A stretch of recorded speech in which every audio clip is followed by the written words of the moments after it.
ಬೆಂಗಳೂರಿನಲ್ಲಿ new year ಸೆಲೆಬ್ರೇಷನ್ಗೆ count down ಶುರುವಾಗಿದೆ. ನಗರದ ಪಾರ್ಟಿ ಪ್ರಿಯರ ಹಾಟ್ ಸ್ಪಾಟ್ಗಳು ಕಲರ್ಫುಲ್ ಸೆಲೆಬ್ರೇಷನ್ಗೆ ತಯಾರಿ ನಡೆಸಿವೆ.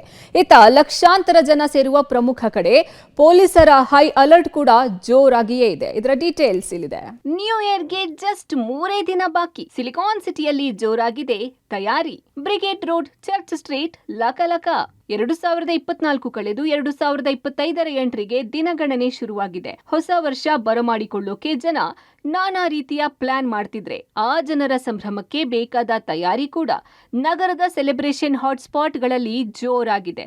ನಗರದ ಪ್ರಮುಖ ಸೆಲೆಬ್ರೇಷನ್ ಸ್ಪಾಟ್ಗಳಾದ brigade road, MG road, church street, Koramangala, Indiranagar ಭಾಗಗಳಲ್ಲಿ ಭರ್ಜರಿ ತಯಾರಿ ಆಗ್ತಿದೆ. ಇನ್ನು ಸಂಭ್ರಮಕ್ಕೆ ತೊಂದರೆಯಾಗದಂತೆ ಭದ್ರತೆ, ಲೈಟಿಂಗ್ಸ್, ಬ್ಯಾರಿಕೇಡ್ ವ್ಯವಸ್ಥೆ, ಸಿಸಿ ಕ್ಯಾಮೆರಾಗಳ ಅಳವಡಿಕೆ ಕಾರ್ಯ ಆರಂಭವಾಗಿದೆ. ಇನ್ನು ಸಂಭ್ರಮದ ನಡುವೆ ಯಾವುದೇ ಅವಘಡ ಸಂಭವಿಸದಂತೆ ಎಚ್ಚರ ವಹಿಸುವ ನಿಟ್ಟಿನಲ್ಲಿ ಅಲರ್ಟ್ ಆಗಿರೋ ಪೊಲೀಸರು ಆಯಾ ಭಾಗದಲ್ಲಿ ಕಟ್ಟುನಿಟ್ಟಿನ ಕ್ರಮಗಳೊಂದಿಗೆ ಬಿಗಿ ಭದ್ರತೆಗೆ ಮುಂದಾಗಿದ್ದಾರೆ. ಈ ಸಂಬಂಧ ಈಗಾಗಲೇ ಸಂಬಂಧಪಟ್ಟ ಇಲಾಖೆಗಳ ಜೊತೆಯೂ ಸಭೆ ಮಾಡಲಾಗಿದೆ. ಇನ್ನು ಮಧ್ಯರಾತ್ರಿ 1 ಗಂಟೆ ತನಕ ಹೊಸ ವರ್ಷ ಆಚರಣೆಗೆ ಸಮಯ ನಿಗದಿಯಾಗಿದ್ದು, ನಗರದ ಹೊರವಲಯದ ರೇವ್ ಪಾರ್ಟಿಗಳ ಮೇಲೂ ಪೊಲೀಸರು ಹದ್ದಿನ ಕಣ್ಣಿಟ್ಟಿದ್ದಾರೆ. ಡ್ರಂಕ್ ಅಂಡ್ ಡ್ರೈವ್ನಲ್ಲಿ ತಗ್ಲಾಕೊಂಡ್ರೆ ಲೈಸೆನ್ಸ್ ಕ್ಯಾನ್ಸಲ್ ಮಾಡುವುದಾಗಿ ವಾರ್ನ್ ಮಾಡಿದ್ದಾರೆ. ಅಹಿತಕರ, ಅನಧಿಕೃತ, ಕಾನೂನುಬಾಹಿರ ಚಟುವಟಿಕೆಗಳು ನಡೆಯದ ರೀತಿಯಲ್ಲಿ ರಕ್ಷಣಾ ವ್ಯವಸ್ಥೆಯನ್ನ ಕೈಗೊಳ್ಳಲಾಗಿದೆ.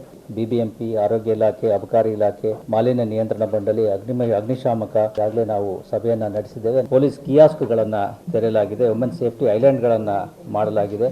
ರಾತ್ರಿ 1 ಗಂಟೆವರೆಗೆ ಈ ಸಾರ್ವಜನಿಕವಾಗಿ ಹೊಸ ವರ್ಷಾಚರಣೆ ಮಾಡಲಿಕ್ಕೆ ಸರ್ಕಾರದ ಅನುಮತಿ ಇದ್ದು, ಅನಧಿಕೃತವಾಗಿ ರೇವ್ ಪಾರ್ಟಿಗಳನ್ನು ಮಾಡತಕ್ಕಂಥದ್ದು ಬಗ್ಗೆ ಕಟ್ಟೆಚ್ಚರ ವಹಿಸಲಾಗಿದ್ದು, ಡ್ರಂಕ್ ಅಂಡ್ ಡ್ರೈವಿಂಗ್ ಅಲ್ಲಿ ಇನ್ವಾಲ್ವ್ ಆದವರ ಡ್ರೈವಿಂಗ್ ಲೈಸೆನ್ಸ್ ಅನ್ನು ಕೂಡ ನಾವು ಜಪ್ತಿ ಮಾಡ್ತಾ ಇದ್ದೇವೆ, ಸಸ್ಪೆಂಡ್ ಮಾಡ್ತಾ ಇದ್ದೇವೆ. ಇನ್ನು ಸೆಲೆಬ್ರೇಷನ್ ದಿನ ಟ್ರಾಫಿಕ್ ನಿಯಂತ್ರಣಕ್ಕಾಗಿ ಕೆಲ ಮಾರ್ಗಗಳ ಬದಲಾವಣೆ ಕೂಡ ಮಾಡಲಾಗಿದೆ.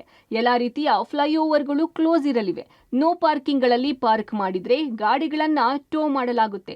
ಅವತ್ತು ರಾತ್ರಿ ಇಡೀ ಟೋಯಿಂಗ್ ವಾಹನಗಳು ಆಕ್ಟಿವ್ ಆಗಿ ಇರಲಿವೆ. ಇದರ ಮಧ್ಯೆ ಹೆಚ್ಚಿನ ಹಣ ಕೇಳುವ ಓಲಾ, ಊಬರ್ ಅವರ ಮೇಲೆ ಕ್ರಮ ಕೈಗೊಳ್ಳಲಾಗುತ್ತೆ ಎಂದು ಎಚ್ಚರಿಸಿದ್ದಾರೆ. ಬ್ರಿಗೇಡ್ ರಸ್ತೆ, ಎಂಜಿ ರಸ್ತೆ, Residency road, Rest House Park road, Saint Mark's road ಸಂಪೂರ್ಣವಾಗಿ ಸಂಚಾರನ ನಿರ್ಬಂಧ ಮಾಡಿದೀವಿ. ಬ್ರಿಗೇಡ್ ರಸ್ತೆ ಆರ್ಟ್ಸ್ ಅಂಡ್ ಕ್ರಾಫ್ಟ್ ಜಂಕ್ಷನ್ ಹಿಡಿದು ಒಪೆರಾ ಜಂಕ್ಷನ್ ವರೆಗೆ ಕೆಲವು ಕಡೆ ನೋ ಪಾರ್ಕಿಂಗ್ ಅನ್ನ ಮಾಡಿದೀವಿ. ಅದು ಎಂಜಿ ರಸ್ತೆ, Residency road, Saint Mark's road ಇತ್ಯಾದಿ ಕಡೆ. 12th ಮೇನು ಮತ್ತು 100 ಫೀಟ್ ರೋಡ್ ಅಲ್ಲಿ ನಾವು ಕೆಲವು ಪಾರ್ಕಿಂಗ್ ರೆಸ್ಟ್ರಿಕ್ಷನ್ಸ್ ಅನ್ನ ಮಾಡಿದೀವಿ. ಮಾದಕ ದ್ರವ್ಯ ವಸ್ತುಗಳನ್ನ ಏನು ಸೇವನೆ ಮಾಡಿ ಓಡಿಸ್ತಾರೆ ಅಂತವ್ರ ಮೇಲೂ ಕೂಡ ನಾವು ಕಟ್ಟುನಿಟ್ಟಾಗಿ ಕ್ರಮ ತಗೊಂಡಿದ್ದೀವಿ. ಅದಕ್ಕೆ ಬೇಕಾದ ಉಪಕರಣಗಳನ್ನು ಹೊಸದಾಗಿ ನಾವು ತಗೊಂಡಿದ್ದೀವಿ. ಒಟ್ಟಾರೆ ಹೊಸ ವರ್ಷಾಚರಣೆಗೆ ಸಿದ್ಧತೆಗಳಂತೂ ಆಗಿವೆ. ಸಂಭ್ರಮದ ಮಧ್ಯೆ ಸಾರ್ವಜನಿಕರ ಜವಾಬ್ದಾರಿ ಕೂಡ ಹೆಚ್ಚಿದ್ದು, ಮೈ ಮರೆಯದೆ ಹೊಸ ವರ್ಷವನ್ನು ಬರಮಾಡಿಕೊಳ್ಳಬೇಕಿದೆ. Raghumariswamy, metro bureau, public TV, Bengaluru.